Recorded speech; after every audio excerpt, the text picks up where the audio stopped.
What's up, ladies and gentlemen? It's Brendan, and I'm BManX45, and today we're coming at you with another video. We have our 5th deck profile for the BT11 format. We have our BlackWarGreymon profile, and I know I've been playing BlackWarGreymon since BT8, and you guys are tired of the profiles by now, but I really love this deck. I really love this Digimon, and with the new introduction of the black X-Antibody cards for BlackWarGreymon, it's just become such a great deck. This is post Banlist. I didn't get the videos up in time, and I just wanted to have like what I felt is the relevant version of this deck. So I haven't posted any pre-Banlist things. It's got the one Greymon, unfortunately. So let's get into it. This is probably what I'm going to be playing at the regionals that I'm playing in this weekend. So if you have any ideas, any suggestions, much appreciated. So we have the 2 BT5 Koromon and 3 BT9. So the BT9 one gets you plus 1,000 if you have an Agumon or a Greymon in its name. And then this guy, if you have a Greymon or Omnimon in its name, when attacking, draw 1. So this deck, your eggs don't really matter that much. So either one is good. I think this is a little bit better. That's why I'm playing 3 of it, because the boost is really good. You have a lot of draw power, but this is still really relevant at the start of the game, especially if you're having a tough time getting to your pieces. So I think that is how I like it. I like playing 5. Just do. I was originally a 3-2 kind of guy at the beginning of this game, but 4 of 1 just became better in most cases. But this one I like having the options. We have the 4 Agumon promo that give you plus that 2,000 DP inheritable. Very important. You gotta have 4 of that. We have 4 of the Agumon X-Antibody, the red. Digivolve 0, so draw, and you also reveal top 3 and add a card with Greymon or Omnimon to your hand, and 1 X-Antibody. So you can get up to 2 cards if you get the right cards. You have to play 4 of those. These ones are a little bit more preference. I only like 3 of him. I don't go for him often. I don't. And he's the BT5 on play, reveal 3, add 1 card with Greymon and 1 card with Omnimon in your hand. You do have Omnimons in the deck, so you do have targets where you can potentially get 2. You're mostly only ever going to get 1, and then place them at the bottom of the deck. I don't like him because I would rather play 1 of him at least. I would like to play 2, but 11 rookies I've been finding is really good. It's good enough. Like 12, if you have the room, I would play another 1 of him. But reveal top 4 and add a card with Greymon and another card with Dragonkin. You have lots of Dragonkins, so that's really good. Revealing more is better. Gets you that more chance that you'll pull multiple cards, and more multiple cards that are relevant to building your stack, because the Omnimons are just win more cards. So I like him at 1. I would rather play 1 of him and cut 1 of him. I'd rather actually play 2 of him, but I just don't have the room. So we're going for 11 rookies right now. And this is a BlackWarGreymon deck, so it's nice to have at least 1 black Agumon. I'm playing 2... Sorry, play it down here. Playing 2 of the BT5 Greymon when digivolving. If this card has Agumon under it, you gain a memory. So basically, it's a digivolve for 1 instead of digivolve for 2.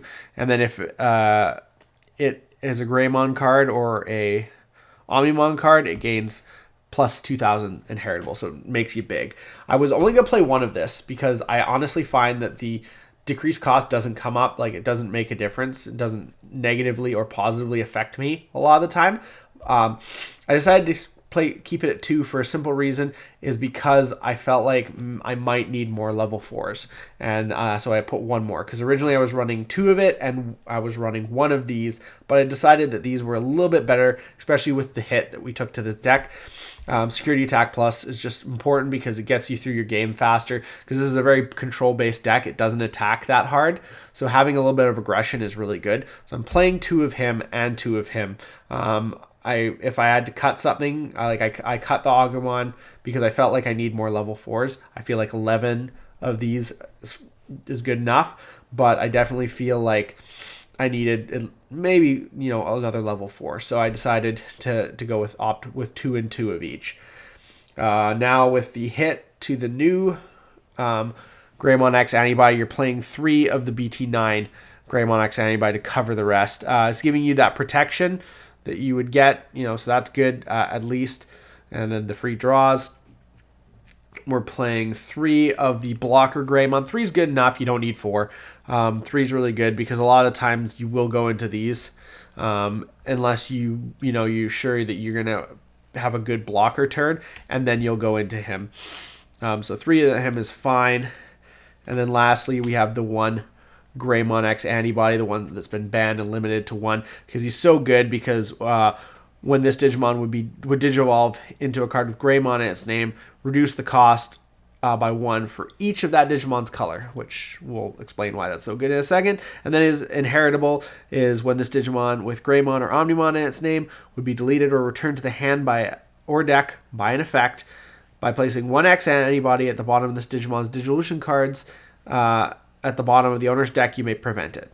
So that was kind of cool, and that was why you played multiple X-Antibodies, which you don't play. Like before I played 3, now I'm only playing 2 because you only have 1 of him, so it's not coming up as much.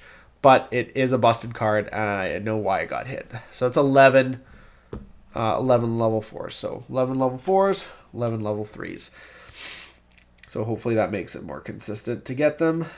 We have 4 Metal Greymon, the BT8 on Digivolution, Digivolve 1, and then destroy an opponent's monster, delete opponent's monster at 3,000 DP or less. Also has the inheritable, while this Digimon has Draco King or Machine in its traits, you can also attack your opponent's unsuspended Digimon. Really, really good. So this guy costs 2 because of this guy. That's why it was hit. It's a 4 cost because it does so much. Now it costs 2. So that's why they did that. It's just too good. And then you have the new Metal Greymon X-Antibody, which is a 4 cost, Digivolve 1 from Metal Greymon. So he works the same way on him, costs 2, but it's better if you can get both of them in there. When Digivolving, until the end of your opponent's turn, this Digimon can't have its DP reduced by opponent's card effects and isn't affected by de-Digivolve. That's really great.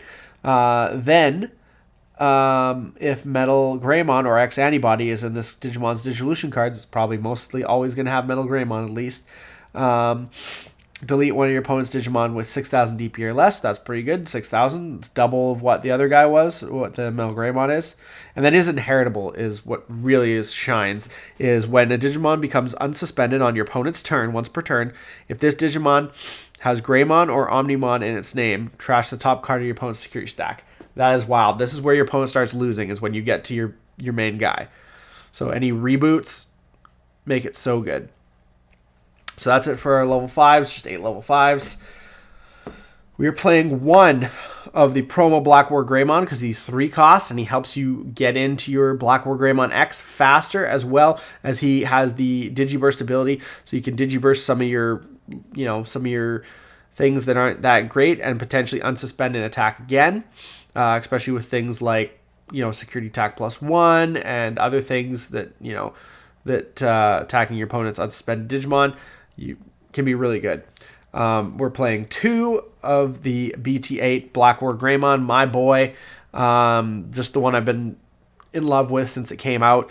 And he's a 4 cost, so he's expensive, so that's why I wanted to play at least 1 of the promo. But I feel like he's better because there's still a lot of Tamers in the game and still a lot of things that you could really use to be able to pop when you bring this guy out. And when a post Digimon is deleted, you unsuspend him, so that's really good as well. And then 2 of the new guy, BlackWarGrey X-Antibody. So he's Digivolve 2 from BlackWarGreymon, so he's not free, but it's better than 5. He's got Reboot, so this is where the inheritable from him goes off. When he reboots during your opponent's turn, you trash a security card. His abilities are very control-based. You have opponent's turn, once per turn. When your opponent's Digimon with the highest DP attacks, you may switch the attack target to this Digimon. It's not a blocker effect, and it doesn't even require that you suspend him. So you switch the attack target, but you don't suspend him. So then your opponent still can't attack him with another monster when he wants to. So that's really good. So like retaliation Digimon, you can choose, right? And then on opponent's turn, once per turn, when a Digimon becomes unsuspended, if this Digimon has BlackWarGreymon or X-Antibody in its traits, in its Digivolution cards, you may delete one of your opponent's Digimon with the lowest play cost. So just really control-based effects on your opponent's turn, really strong. And with all the DP boosts, he's like going to be at least like 15 to like 17,000 DP. Lastly, we play to finish off our level 6s, we play 7 level 6s. I know it's a little high, but I feel like this is kind of where this deck has been taking me. As Digivolve is Gaiomon, Digivolve 2 from BlackWarGreymon. It's treated as having Greymon in its name. So I don't know how that works because it's treated as having Greymon in its name, but not BlackWarGrey. So you can't really go Gaiomon and then go him on top. And then he's an X-Antibody card too. So he has the X-Antibody keyword. He's got security attack +1, reboot. You know him. And if you have a red and a black, you get D-Digivolve for the black and Blitz for the red. So lots of great abilities. And he's just a win more card, really aggressive. So after that, we play 2 Omnimons as our last monsters. Omnimon Blitz from BT5 for ending the game, and Omnimon X-Antibody, which is also really good. Just because it can protect itself, stop your opponent's attack, stop your opponent from winning. So really great cards, both of them really good, and I think one of each is really good, and it makes for great searching targets. To finish off, we have our Tamers. We have 3 Cool Boy. I had to cut a 4th. I was really only playing 3. I was going to play 4, but then I wanted to play the promo BlackWarGreymon. I felt like that was a little bit more important because I feel like 3 Cool Boy is enough. Drawing and memory gain is just so good, and then searching out your X-Antibody cards and your X-Antibody option card is really good too. Play 2 Yuga Kuga, the new Tamer, which is a memory setter, and he gives your Greymons plus 2,000 DP until the end of the turn. If you digivolve into so whenever you digivolve into a Digimon with Greymon, you can suspend this Tamer. That Digimon gains plus 2,000 DP. And then if it digivolved into a same level, so if it digivolved into an X-Antibody card, then it isn't affected by the opponent's option cards until the end of the turn. So that's really, really good. And then 1 Tai Kamiya for that little bit of aggression that I feel the deck needs now that this has been cut down to 1. The deck still has a very really good control game, but I feel like you need a little bit more aggression, especially when you don't get your pieces. The aggression can help you get through the game faster, and it causes your opponent to kind of play both ways, right? Is he going to go aggressive? Is he going to go control, right? Because they got to be on you for that. And they don't know what's in your hand, so they don't know how you're going to play. So it gives you options. So I feel like that's important. 6 Tamers. Lastly, we just have 4 option cards. We have 2 of the new Hades Force. Amazing card, 7 cost. It goes down to 5 if your Digimon has X-Antibody, if you have Digimon with X-Antibody in its Digivolution cards. You can choose any number of your opponent's Digimon and Tamers up to the combined play cost of that Digimon, equal or less than that Digimon, and delete them. So if you have Black or Gray X 13, you can just wipe your opponent's stuff out. And it's really good, especially with Tamer heavy decks that need the Tamers, because you just destroy them, and it's so good. So then one of your Digimon with Greymon may attack. So even if it ends your turn, you can then attack, especially with Greymon X-Antibody, because then you're attacking and then rebooting and then trashing one of their cards. It's just really, really good. Lastly, 2 X-Antibody, because like I said, you don't need 3 anymore. I think 3 was the most you ever played, but since you only got 1 of him, it's not as an important card. You do want to see it, so 2 is a good number, I feel, for that, and I feel like that is the perfect combination for this deck. So, tell me what you guys think. Do you think it's still a good deck after the hit? I think it's a fun deck, and I've been waiting to play it at a regionals for a long time. I decided not to take it in my last regionals because I took Jessamon instead back in BT9. And I think BT10 It's been a great deck for a bunch of formats, and I really am excited to see how I do this weekend. So tell me what you guys liked. Looks like that's all the time for this video. If you enjoyed today's content, be sure to smash that like button, subscribe to the channel, and hit the bell for notifications so you don't miss a single minute of the fun. That's all for now, folks.